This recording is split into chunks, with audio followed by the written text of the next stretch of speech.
অমিত শাহ এই মুহূর্তে মায়াপুরে ভোটের বাংলায় ফের অমিত শাহ কয়েক ঘন্টার জন্য আনুষ্ঠানিকভাবে কোনো রাজনৈতিক কর্মসূচি নেই, কিন্তু গৌড়ীয় মঠের প্রতিষ্ঠাতা ভক্তি সিদ্ধান্ত সরস্বতী গোস্বামী মহারাজের ১৫২তম আবির্ভাব দিবস উপলক্ষে যে অনুষ্ঠান, সেই অনুষ্ঠানে কেন্দ্রীয় স্বরাষ্ট্রমন্ত্রী উপস্থিত। এখানেই রাজনৈতিক মহল মনে করছে যে হিন্দুত্বে শান দেওয়ার জন্যই ভোটের আগে এই রকমভাবে ইসকনে যাওয়া এবং ধর্মীয় অনুষ্ঠানে যোগ দেওয়া।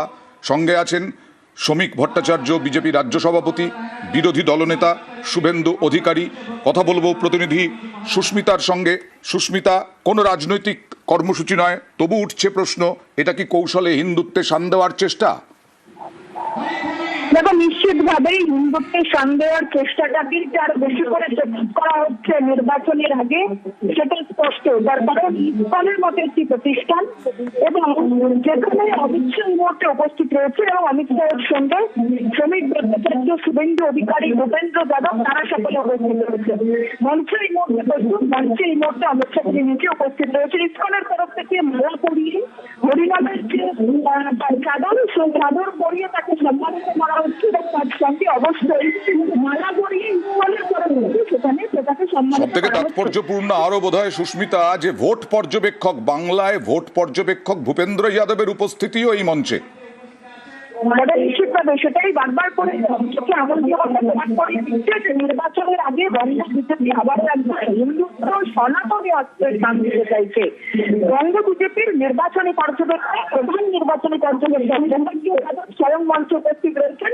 শুভেন্দু অধিকারী অমিত শাহ স্বয়ং উপস্থিত রয়েছেন এবং আজকের এই কর্মসূচি সম্পূর্ণ ইসকন বা সম্পূর্ণ ধর্মীয় কর্মসূচি হলেও অর্থাৎ বেশ কয়েকটা নির্বাচনে যে প্রভাব ফেলা, সেটাও যে পরোক্ষভাবে স্পষ্ট। এবং নির্বাচনের আগে বিজেপির ইস্যু হিন্দুত্ব, সেই হিন্দুত্বে শান দেওয়াটাই বিজেপির মূল লক্ষ্য, তেমনটা আমাদের বিরোধীরা বারবার বলছে।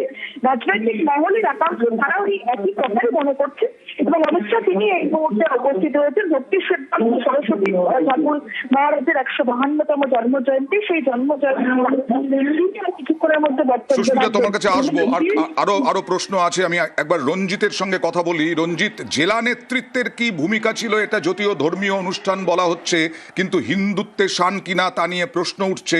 জেলা নেতৃত্বের কি ভূমিকা ছিল অমিত শাহ আসার আগে এই অনুষ্ঠান নিয়ে? তবে একেবারে তোমাকে জানিয়ে রাখি অয়নদা, যে ধর্মীয় যে অনুষ্ঠান, সেই অনুষ্ঠানে কিন্তু মূলত আজকে অমিত শাহ যোগদান এখানে কিন্তু আসেন ইসকনের ভেতরে। তবে বিজেপির পক্ষ থেকে বাইরে থেকে কোনো রকম সেভাবে কোনো একেবারে অংশগ্রহণ ছিল না। পাশাপাশি এখানে যে অনুষ্ঠান হচ্ছে, গৌড়ীয় মঠের অনুষ্ঠান, ইসকনের যে ক্যাম্পাস, সেই ক্যাম্পাস ব্যবহার করে কিন্তু অনুষ্ঠান হচ্ছে। এবং পাশাপাশি যে আরেকটি অত্যন্ত গুরুত্বপূর্ণ বিষয়, এর আগেও কিন্তু ২১ সালে অমিত শাহের এখানে আসার কথা ছিল, সেই সময় একটি ঘটনার জন্য তিনি আসতে পারেননি। কিন্তু আজকের যে তার যে এই সফর রয়েছে, কিছুক্ষণের যে সফর, সেইটা কিন্তু সাজাবে জেলার বিজেপির মধ্যে কিন্তু উৎসাহ কিন্তু রয়েছে। গতকালই আমরা দেখেছি বিজেপির জেলা মুখপাত্র তারা বিভিন্ন বিষয়ে বিবৃতি দিচ্ছিলেন, কিন্তু তাদের যে উৎসাহ, কিন্তু যেহেতু ধর্মীয় একটি ক্যাম্পাস রয়েছে, এটা ইসকনের একটি প্রতিষ্ঠান, সেক্ষেত্রে সরাসরি তারা কিন্তু অংশগ্রহণ করে, তবে তাদের যে বেশ কয়েকজন বিধায়ক কিন্তু এখানে দেখা যাচ্ছে সরাসরি কিন্তু অংশগ্রহণ না করে তাদের মধ্যে কিন্তু একটা উৎসাহ কিন্তু লক্ষ্য করা যাচ্ছে। কারণ ২৬ যে নির্বাচন, যে ধর্মীয় যে হিন্দু ভোটের স্থান, এবং তোমরা জানি না কি নবদ্বীপ বিধানসভা কেন্দ্র অত্যন্ত গুরুত্বপূর্ণ বিধানসভা কেন্দ্র, নদিয়ার দক্ষিণাংশে খারাপ রেজাল্ট করলেও তৃণমূল কংগ্রেস বিজেপির কিন্তু একেবারে ভোট ব্যাংক বলা যেতে পারে।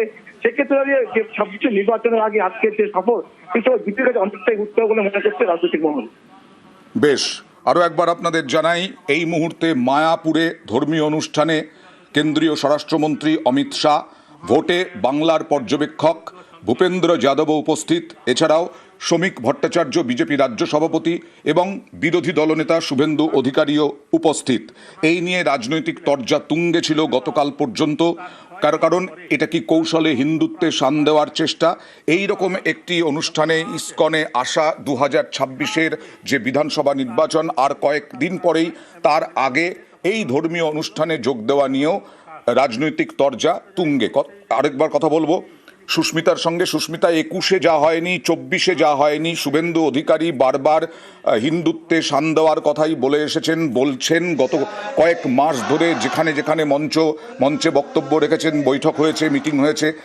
এই হিন্দুত্বে শানটাই এবার অমিত শাহ আরও বেশি করে প্রকট করছেন কিনা এই 21-এ 24-এ না এসে এবার 26-এ বিধানসভা নির্বাচনের আগে বেশি গুরুত্ব দিচ্ছেন কিনা হিন্দুত্বের শানকে? দেখো, হিন্দুত্বের শান দেওয়াটা বেশি গুরুত্ব দিচ্ছেন কিনা সেটা যখন প্রশ্ন, তখন এটা বলে রাখা ভালো যে বিজেপির আগামী নির্বাচনে প্রধান ইস্যু বা মুখ্য ইস্যু রাজ্য সরকারের বিরুদ্ধে তারা করতে চেয়েছে অনুপ্রবেশকারী ইস্যুতে। এর আগেও আমরা দেখেছি অমিত শাহ যখন এ রাজ্যে এসেছেন একের পর এক বৈঠক সেরেছেন, রাজ্য নেতৃত্বের সঙ্গে কর্মী সভা সেরেছেন, সেখানে অমিত শাহ স্পষ্ট করে দিয়েছেন জেলা থেকে রাজ্য সকল নেতৃত্বকে আগামী নির্বাচনে বিজেপির মুখ্য ইস্যু অনুপ্রবেশকারী।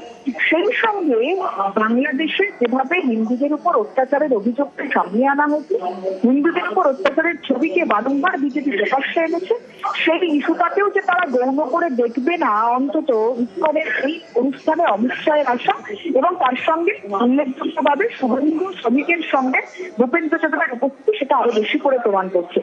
এবং আগামী দিনে 21-এর নির্বাচনের মতো 24-এর নির্বাচনের মতো আমরা দেখেছিলাম হিন্দুত্বটা বিজেপির ইস্যু হয়ে দাঁড়িয়েছিল, এবং 26-এর নির্বাচনের আগে বিজেপি হিন্দুত্বের বা ধর্ম বা সনাতনী ইস্যুকে সামনে রেখে সেই ইস্যুটিকে প্রকট করতে চাইছে। সেটা আজকে অমিত শাহের এই 1 মাসের কম সময়ের ব্যবধানের বঙ্গ সফরে শুধুমাত্র ইসকনের প্রোগ্রামে অংশগ্রহণ করাটা বোধহয় তারা অন্য বড় উদাহরণ। এবং অমিত শাহের আজকের অনুষ্ঠানে বা আজকের যে কর্মসূচি, সেই কর্মসূচিতে কোন রকম রাজনৈতিক বক্তব্য তিনি রাখবেন না বলে এখনো পর্যন্ত জানা যাচ্ছে ঠিকই, কিন্তু তিনি এই রাজ্যের হিন্দুদের অবস্থান, এই রাজ্যে হিন্দুত্বের কি পরিস্থিতি সবটা মিলিয়ে অন্তর্নিহিত কোনো অর্থের কোনো বক্তৃতা রাখেন কিনা সেটা কিন্তু আগামীতে প্রমাণ করবে যে অমিত শাহ কিংবা বিজেপি হিন্দুত্বের সান দিতে চেয়েছে বলেই আজকের এই অনুষ্ঠান, আজকের এই কর্মসূচি, সেখানে ভূপেন্দ্র যাদবের উপস্থিতি। এবং নদিয়া জেলা বিজেপির কাছে এই মুহূর্তে কতটা গুরুত্বপূর্ণ, তার জন্যই কি এইভাবে এই তুমি বললে অনুপ্রবেশের বিরুদ্ধে বারবার প্রচার এবং অনুপ্রবেশ নিয়ে তৃণমূলকে বারবার আক্রমণ, নদিয়া জেলাকে কতটা গুরুত্ব দিচ্ছে বিজেপি? এবং নদিয়া জেলা বরাবর বিজেপির কাছে গুরুত্বপূর্ণ আসন, তার কারণ নদিয়া জেলার একটা বড় অংশ সেখানে হিন্দু রয়েছে এবং অপর একটি বড় অংশ মতুয়া রয়েছে। নদিয়া জেলার মতুয়া এবং হিন্দুত্ব ইস্যু দুটোই বিজেপি তার শক্ত ঘাঁটি বলে মনে করে, এবং সে কারণে প্রধানমন্ত্রীর ৪র্থতম পরিবর্তন সংকল্প সভা আমরা দেখেছি, তাই সেখানে যদি প্রধানমন্ত্রী ভার্চুয়ালি অংশগ্রহণ করেছেন। এবং এই মুহূর্তে ইসকনের যে অনুষ্ঠান বা ইসকনের যে আজকের কর্মসূচি, সেখানে প্রথম সারির যারা নেতৃত্ব, তাদের মধ্যে উল্লেখযোগ্যভাবে নদিয়া, কৃষ্ণনগর, শান্তিপুরের বেশ কিছু বিজেপি কর্মী, বিজেপি নেতৃত্বকে দেখা যাচ্ছে। এই মুহূর্তে ইসকনের যে মঞ্চে অমিত শাহ বসে রয়েছেন, তার ঠিক সামনেই প্রথম সারিতে উপস্থিত রয়েছেন অমৃতা রায়, যিনি কৃষ্ণনগর লোকসভা কেন্দ্র থেকে 24-এর নির্বাচনে প্রার্থী হয়েছিলেন। সুতরাং আগামী দিনে নদিয়া জেলার যে কটি আসন রয়েছে বিজেপির, এবং যে কটিতে বিজেপি কম মার্জিনে এগিয়েছিল, 6টি আসনে কম মার্জিনে বিজেপি তৃণমূলের থেকে অনেকটা কম মার্জিনে বিজেপি তার পরাজয় স্বীকার করেছিল 21-এর নির্বাচনে, এবং 5টা আসনে জয়লাভ করেছিল বিজেপি। এবং সেই আসনগুলিকে বিজেপি আগামী দিনে টার্গেট করতে চাইছে, এবং নদিয়া জেলা থেকে যদি সবকটি আসন আগামী বিধানসভা নির্বাচনে জয়ের ঝুলিতে পড়া যায়, হিন্দুত্বের শান দিয়ে সেই ইস্যুটাকেই বিজেপি বা সেই আস্থাটাকেই বিজেপি নিশ্চিত করতে চাইছে। এবং সেটাই আজকের এই অনুষ্ঠানে ইসকনের যেমন ভক্তরা রয়েছেন, ইসকনের যেমন কর্মীরা রয়েছেন, ঠিক তেমনই বিজেপির কর্মী, বিজেপির যারা নেতৃত্ব, তারাও সমানভাবে উপস্থিত রয়েছেন, বললেও ভুল হয় না। সুতরাং নদিয়া জেলাকে যে বিজেপি আরো বেশি করে গুরুত্ব দিচ্ছে, এবং তার দুটো কারণ, প্রথমেই বললাম, এক হিন্দু, দুই এখানে মতুয়া।